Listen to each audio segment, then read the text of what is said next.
Hi dear students, welcome back to Physics online classes for class 11 students. Let us continue chapter 2 and that is units and measurement. In the previous classes we studied system of units as well as measurement of length. We know that there are two methods to measure the length and they are direct method and indirect method. What is direct method? A direct method is used in our daily life by using the standard instruments like meter scale, screw gauge and vernier. That direct method we can use for moderate length.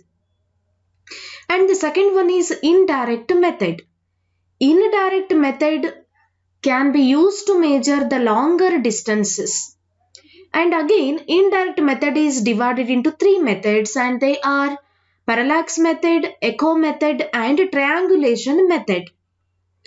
We studied about parallax method as well as echo method in the previous class.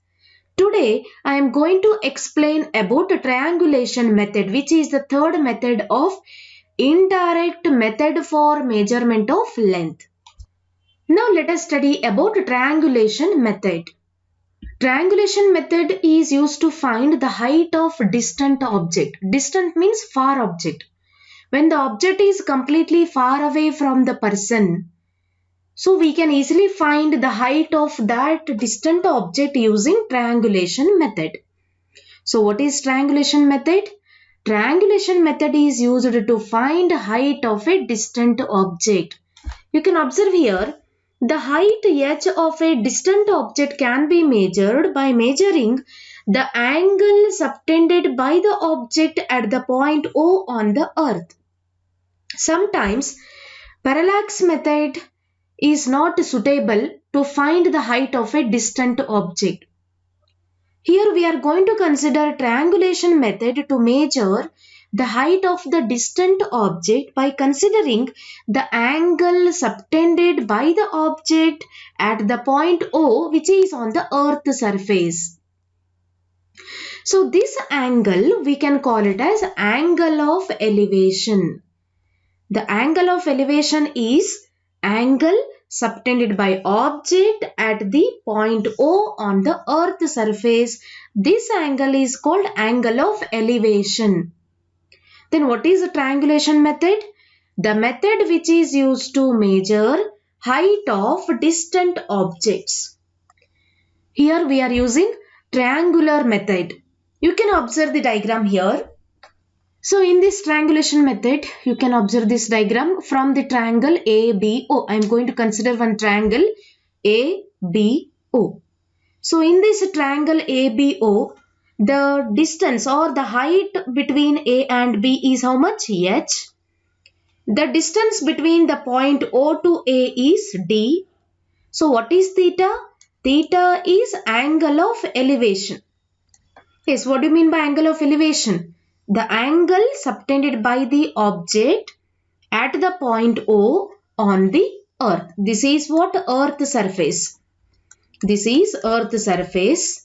This is the point O which is subtended from the object. Is it clear? Angle of elevation is the angle subtended by the object at the point O on the earth surface. Now we have to find its height. From the triangle ABO, we can find the value of theta here. We can use the trigonometric function tan theta. So tan theta equal to what? Tan theta equal to opposite side divided by adjacent side. Tan theta equal to opposite side divided by adjacent side. So theta angle is here, angle of elevation, opposite side. This is opposite side. This is adjacent side. This is hypotenuse. Tan theta equal to opposite side divided by adjacent. That means tan theta equal to h divided by d. Now we want height. So h equal to d tan theta. By using this equation, if you know the value of d and theta, easily we can find the height of a distant object. This is what? Triangulation method. Thus, by knowing d and theta, the height of distant object h can be easily calculated. Suppose if theta is very small, this angle of elevation, if it is very, very small, remember when angle is very small, then it is not necessary to consider trigonometric function. If theta is very small, then trigonometric function, here we are using tangent, that is a tan, then tangent is neglected. So why we are neglecting this trigonometric function? We are neglecting this trigonometric function because theta is very small. So it is not necessary to consider trigonometric function. So the above equation directly we can write it as tan theta can be written as simply theta because it is very small. So the final equation we got h equal to d into theta. So this is the equation to find the height of a distant object. Is it clear? Now suppose if the object is inaccessible. Inaccessible means it is not possible to reach the point. If it is unable to reach the point, if it is at infinite distance, if it is completely away from us, then the distance d cannot be measured because we don't know. The object is at inaccessible. So it is not possible to take the d value. Then the angles theta 1 and theta 2 from two different places O1 and O2 are measured. If the object is inaccessible, if it is not possible to reach that object, then the distance d cannot be measured. That means we can consider angle theta 1 and theta 2 from two different places O1 and O2 are measured. Again we can follow the same procedure. Now we have two triangles. The first triangle is ABO1. Observe the diagram from the triangle ABO1. This is first triangle. And the second triangle I can consider ABO2.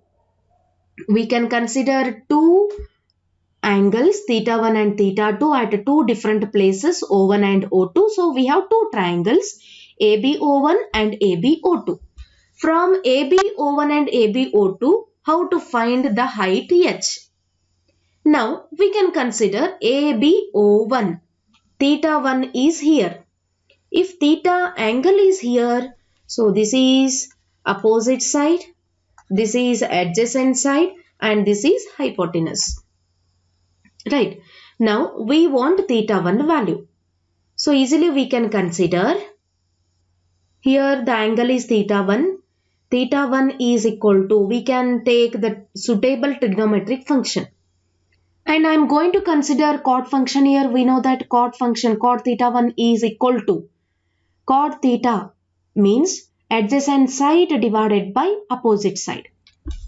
Cot theta equal to, in general, we can write adjacent side divided by opposite side. Now you can observe the diagram. Cot theta 1 equal to, adjacent side is d1, total distance from O1 to A. O1 to A. This triangle we have to consider. O1 to A. This is d1. Adjacent side is d1 divided by opposite side is h. So cot theta 1 equal to, we can write d1 divided by h. Let us take it as equation number 1. Now we can consider the second triangle, triangle ABO2. This part we can consider now, ABO2. Again I am going to consider the same trigonometric function, cot theta 2 is equal to. So here adjacent side is d2 and opposite side is h. So we can write d2 divided by h. This is equation number 2. So now we got two equations from two triangles. Now what I am going to do here, subtracting equation 2 from equation 1. Subtracting these two values, that is cot of theta 1 minus cot of theta 2. Subtracting equation 1 and 2, d1 by h minus d2 by h, or d1 by h minus d2 by h can be written as, directly I can write d here, D is what? You can observe total distance is D1 equal to D plus D2. Observe the diagram. D plus D2 gives total distance D1. Now here D1 minus D2 equal to what? D. Now here I am going to write, instead of writing D1 minus D2 divided by H, or we can write D by H. So cot of theta 1 cot minus cot of theta 2 equal to D divided by H, but we want H here. So H equal to, I can write it as cross multiply here. H equal to D divided by cot theta 1 minus cot theta 2. So this equation we can use to find the height of a distant object, and this is a triangulation method. So this is one example to understand how to use triangulation method. So what is a triangulation method? This method is used to find the height of a distant object.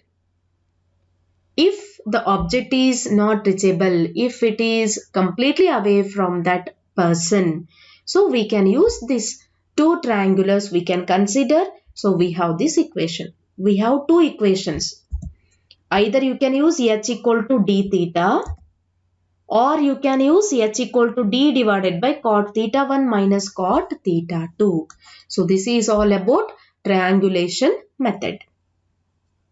Now we can move towards units for measuring microscopic length. Micro means very small. Microscope. Microscopic means for very small distances. What type of units we have to use to measure the length? 1 millimeter. Millimeter is very small. 1 millimeter equal to how much meter? 10 raised to minus 3 meter. These are the units we are using for measuring very small distances. 1 micron. 1 micron means micrometer. Micro means how much? 10 raised to minus 6 meter. Then 1 nanometer. Nano is equal to 10 raised to minus 9. 1 into 10 raised to minus 9 meter. 1 angstrom.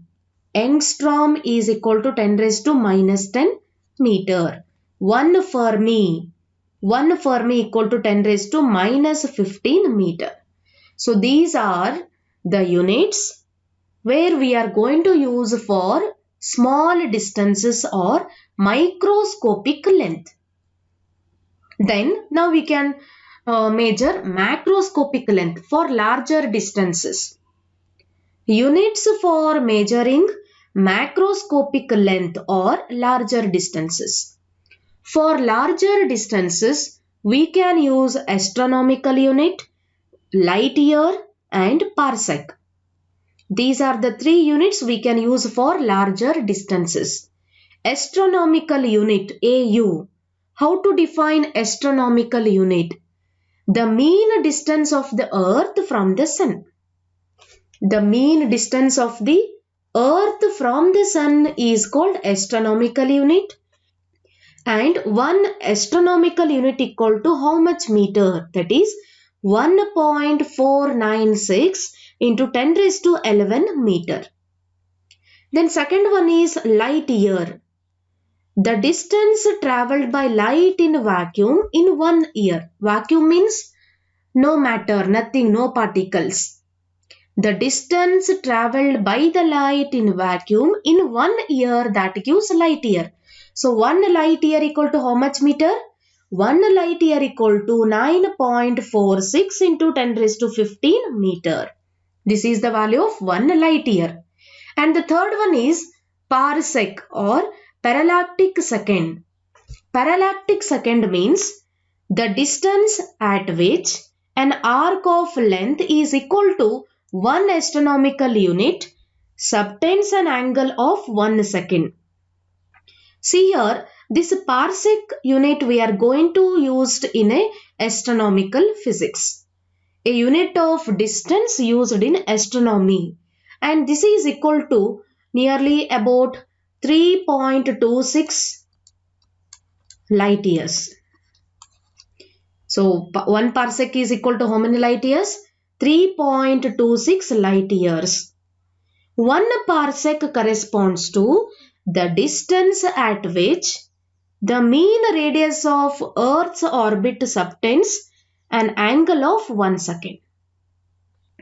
So this is what parsec. 1 parsec equal to how much meter? 3.08 into 10 raised to 16 meter. So these are the 3 units used to measure larger distances. Astronomical unit, light year and parsec. So this completes measurement of length. What we studied in measurement of length? 2 methods, direct method and indirect method. In indirect method, again there are 3 types: parallax method, echo method and triangulation method. After that we studied what units to use for microscopic and macroscopic, means smaller distances and larger distances units. So this completes measurement of length. In the next session, I am going to explain measurement of mass. Thank you.